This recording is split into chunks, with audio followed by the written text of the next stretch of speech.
I get lost in design. To be in the design moment is to feel connected to God. It's something that is so intrinsic to what I do that it honestly is not something that I think about at all. It's my life.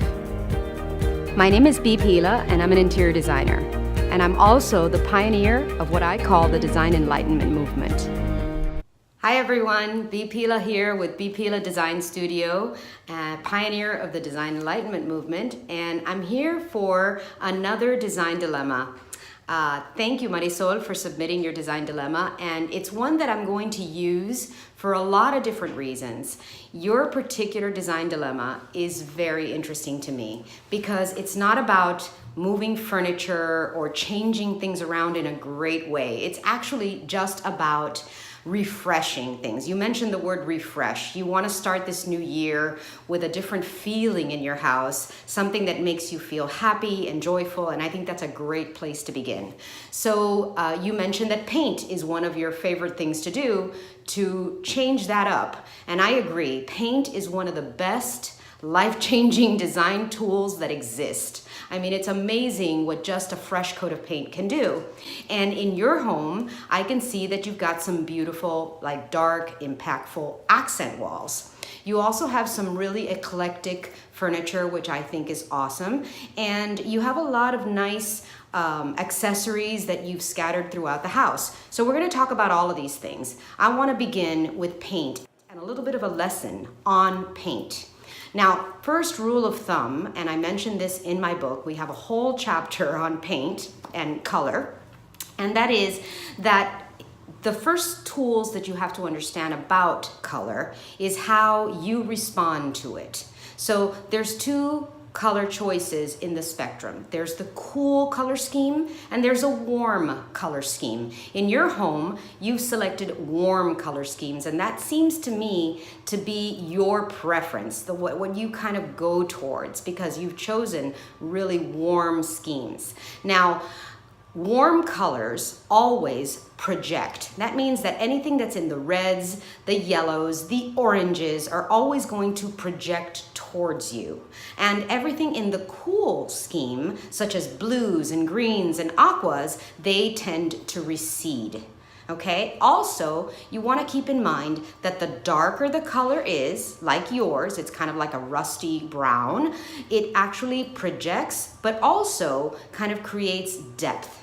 So the darker the color, technically the bigger the room will look, believe it or not. A lot of people make that mistake. They think that the lighter the color is, the more space it will give. And sometimes it's just the opposite. The darker the color, it tends to recede. Think of when you wear white or when you wear black, right? Whenever you put on those white pants, what happens? Everything looks a little bigger and you're like, let me take that off. So black pants, white pants, black wall, white wall. Those are the two ways that you want to think of walls in general. And your design dilemma addresses walls, which I think is fantastic because we have such a dilemma with walls. Most of us do, in fact. A lot of people don't even know what to do with their walls. They're either too much wall space, your artwork looks tiny on it, and that's actually one of your things. You have artwork on all of these walls in a way that doesn't look like a harmonizing composition. You have some in the dining room, you have a mirror, you have the TV, you have some over here, you have accessories. And what I find is that your artwork laid on these walls is not really doing its best to make the space look harmonious and complete. So I'm going to give you some examples with my own walls so that you can see what it is to gather a bunch of pieces of art, put them together, and to create one gallery wall, or how to accessorize or put artwork up around a TV, which is another big dilemma that people have is, what do I do now that I have this big flat screen TV on my wall? How do I surround it with things or address the way that that TV looks on the wall? Those are your two biggest dilemmas. Now, when it comes to color and refreshing, I'm gonna ask you to decide what feels right for you. Because first of all, color is extremely personal. I want you to know that a rule of thumb when it comes to color is, for example, blues, greens, and all of these colors tend to reflect coolness and recede, like I said before. So if you changed the color, let's say in your dining room, to something like that, it's going to create a different environment. It's not as stimulating. The good thing is that in your spaces, you have nice wide open spaces, so the colors you've chosen don't really affect the way that the room feels in size. So these are all little tips that I think you can use when you address color in your rooms. And when you make your personal decision, I want you to come from a place of how does it feel to you.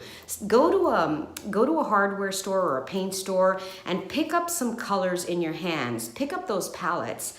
Hold them in your hands and look and see how they make you feel. I think a lot of times we pick colors just randomly, like we've seen it in a friend's house and we thought it looked great there, and let me use that one because it worked for her or for him.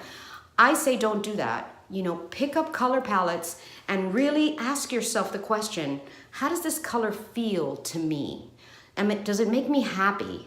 Does it make me joyful? And come from that place first. Don't just pick it from the standpoint of aesthetics, because in your case and in many others, there really isn't this wrong or right. It's very, very personal.